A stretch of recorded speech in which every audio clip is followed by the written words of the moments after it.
మనకు తడిచేస్తే ఈ డస్ట్బిన్ ఇచ్చిన తర్వాత మనం ఏం చేస్తున్నామంటే కొంచెం మంది వాడిండు, కొంచెం మంది పప్పుల ఉప్పులకు ఉపయోగించుకుంటారు. చాలా మట్టుకైతే వాడిండు. ఇది ఏంటిదంటే ఇది తడి చెత్తకి ఇచ్చేది, గ్రీన్ కలర్ తడి చెత్త, ఇదేమో పొడి చెత్తకి ఇచ్చేది. దీంట్లో మనం ఏం చేస్తున్నామంటే చాలా మట్టుకు మనమైతే కలిపే ఇస్తున్నాము. ఇప్పుడు దయచేసి ప్లీజ్ కలిపివ్వకుండా వేరు చేసి ఇవ్వాలి. తడి చెత్త ఏంటిది, మనకు కూరగాయలు అంటే వంట ఇంటి నుండి వచ్చేటి మొత్తం తడి చెత్త. ఇదేంటి కూరగాయల ముక్కలు, మనకు ఇంకా తడి అన్నం ఏం చేస్తుందంటే అందరు తీసుకెళ్ళి మొత్తం మూట కట్టి కవర్లు కట్టి మూర్లనన్ను వేస్తుడు, లేకుంటే అట్లనే అది చేసి కల్పిస్తుంది. అట్లా ఇవ్వకుండా వేరు వేరు చేసి ఇవ్వండి. ఇదేమో ఇది కదా, ఇది తడి చెత్తలో వేయాలి. ఇది గ్రీన్ కలర్లో వేసి ఇవ్వండి. ఇదేమో పొడి చెత్త. ఇప్పుడు పిల్లలు తిన్న కురుకురు కవర్లు అవి ఇవి ప్లాస్టిక్ అవన్నీ మొత్తము పొడి చెత్త కింద గ్రీన్ కలర్ డబ్బా బ్లూ కలర్ డబ్బాలో వేయండి. ఇంకోటి రెడ్ కలర్ కూడా వేయాలి, అది వేస్ట్ హానికరమైన చెత్త, అది కూడా వేరు చేసి ఇవ్వండి. హానికరమైన చెత్తకి ముక్కలు, ఇంజెక్షన్స్, నిడిల్స్ ఇవన్నీ హానికరమైన చెత్త కిందకి వస్తాయి. మనకు ఎప్పుడో ఒకసారి వస్తుంది హానికరమైన చెత్త అనేది, ఎప్పుడు ఉండేది. ఆ హానికరమైన చెత్త ఈ తడి చెత్త పొడి చెత్త రెండింటిలో కలిపి వేస్తే ఆ పశువులు తిన్నా కానీ మన శానిటేషన్ వాళ్ళు ఏరినా కానీ వాళ్ళ చేతులకు గాజు ముక్కలు ఇవి పుచ్చుకోవడం జరుగుతుంది. అద్దం ముక్కలు కానీ గాజు ముక్కలు కానీ మన ఇంజెక్షన్ నిడిల్స్ కానీ వేయించుకున్నప్పుడు అవి హానికరమైన చెత్త కిందకి వస్తాయి. కాబట్టి ఆ వీటిని వేరే డబ్బాలు వేయకుండా కానీ వేరే ఒక కవర్లో కట్టయినా మన చెత్త వాళ్ళకు మన శానిటేషన్ వాళ్ళు వచ్చినప్పుడు దాన్ని వాళ్ళకు ప్రత్యేకంగా అందించేది చర్యలు తీసుకోగలరు ఖచ్చితంగా. మనం మహిళలము ఎవరైతే ఉన్నామో మన ప్రతి ఇంటి నుంచి మన ఇల్లు బాగు చేసుకోవాలి అనేది మన నుంచే ప్రారంభమవుతుంది.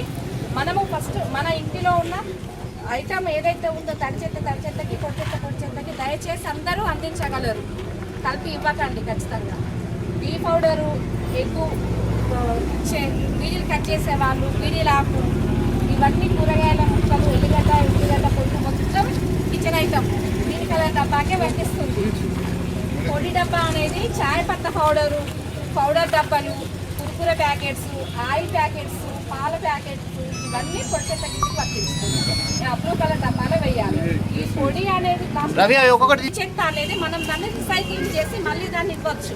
ఈ తడి చెత్త అనేది మన కిచెన్లో వేసే ఐటము మొత్తము మనం తడి చెత్త కిందకి వస్తే దాన్ని మన చెట్లు ఇంట్లో చెట్లు ఉంటాయి కదా, ఆ చెట్టుకి కనీసం కంపోస్ట్ వేయకుండా మీరు ఆ చెట్టు కింద భూమికి వేసినా కానీ అది ఎరువుగా తయారయ్యి ఆ చెట్టు అనేది మొలకెత్తి చెట్టు అనేది మనకు కానీ ఇస్తుంది. అది ఇంట్లోనే కంపోస్ట్గా తయారవుతుంది. ఒకరోజు మనకు చెత్త బండి లేట్ వచ్చినా కానీ అఫ్కోర్స్ తడి చెత్త అనేది మనకి ఇంట్లో ఉంటే ఆ డబ్బాలో వేసి పెట్టింది అనుకోండి, అది మురిగిపోతుంది, బండి రాకపోయాని ఎదురు చూస్తాం. పొడి చెత్త ఉందనుకోండి, వారం రోజులైనా కానీ వేరు చేసి పెట్టుకుంటే మనం బండికి అందజేయగలుగుతాం. తడి చెత్త అనేది సాధ్యమైనంత వరకు మన ఇంట్లో వాళ్ళందరూ దాన్ని కంపోస్ట్ చేసుకోండి. కంపోస్ట్ చేసుకోకుండా కానీ మన రైతులు ఎవరైతే ఉన్నారో పెంటలు అనేవి ఉంటే వెనకటి కాలం వాళ్ళకి ఆ పెంటల్లో వేసి పొలంలో వేసుకుంటే ఎరువు తయారవుతుంది. అది లేని వాళ్ళు కూడా ఇళ్ళల్లో చెట్లు ఉంటే చెట్ల కొంత వేసుకున్నా కానీ మన పువ్వులు కానీ పండ్లు కానీ కూరగాయలు కానీ ఏవి కనిపిస్తాయి. మాకు మన కంపోస్ట్ యార్డ్ ఉన్నది మర్చిపోయినా, అది లేకపోతే తడి చెత్త వేరు చేసి సిగ్రిగేషన్ చేసేసి ఇచ్చేస్తే మన డబ్ యార్డ్లో కూడా తడి చెత్త కంపోస్ట్ ఎరువుగా తయారు చేసి ఇస్తాం.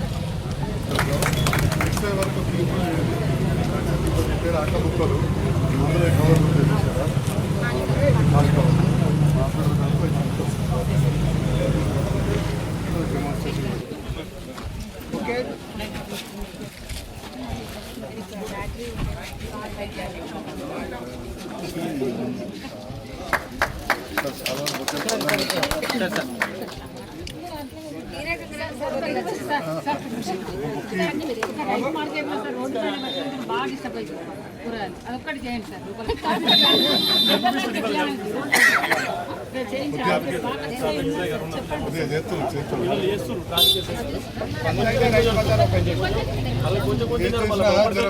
మెల్లమెల్ల చేయాలి. గడియారం కాడ గద్దెల మీద తీసుకొచ్చి ఇక్కడ పెడతాం ఏకదం చేస్తాం మళ్ళా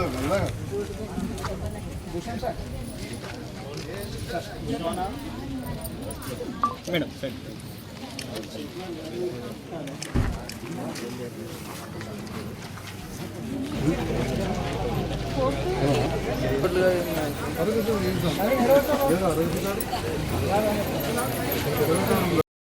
రెండో వార్డు మరియు 17వ వార్డులో ఈరోజు మనం అభివృద్ధి కార్యక్రమాలని మనం ఈరోజు శ్రీకారం చుడుతున్నాం. అందులో భాగంగా టీయూఎఫ్ఐడిసి ఫస్ట్ ఫేజ్ రివైజ్డ్లో భాగంగా ఈ యొక్క వర్క్ అనేది మనం ఇందులో ప్రారంభించుకోవడం అనేది జరుగుతుంది.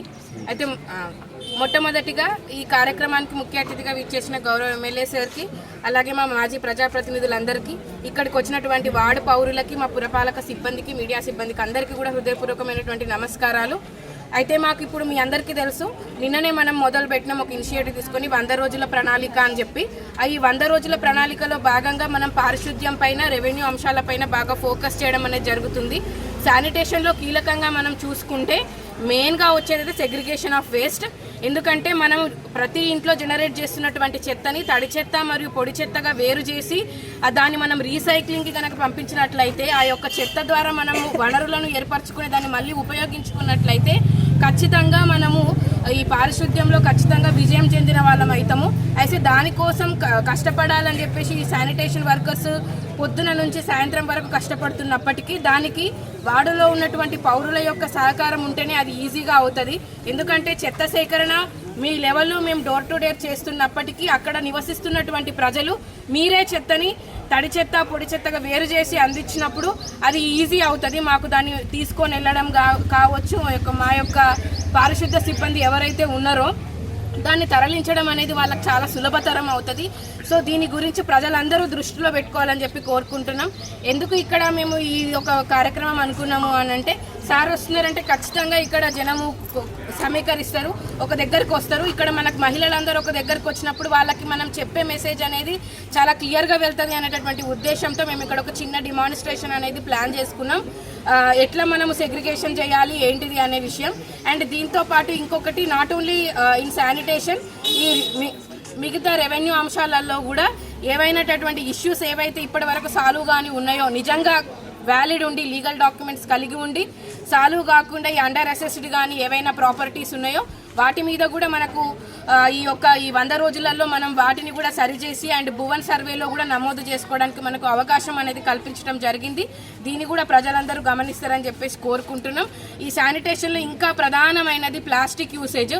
ఇది ఒక సింగిల్ యూజ్ ప్లాస్టిక్ వాడకాన్ని మనం ఎప్పుడు నిషేధించినాం, ఇది వాడొద్దు అని ఎప్పటి నుంచో చెప్తున్నాం. అయినప్పటికీ కూడా ప్రజలు ఇప్పటికి కూడా మనం చూస్తూ ఉంటాం, ఎక్కడ పోయినా ప్రతి షాపులలో కానీ లేకపోతే బయట మనం అవైలబుల్లో ఉండడం అనేది చెప్పి చూస్తూ ఉంటున్నాం.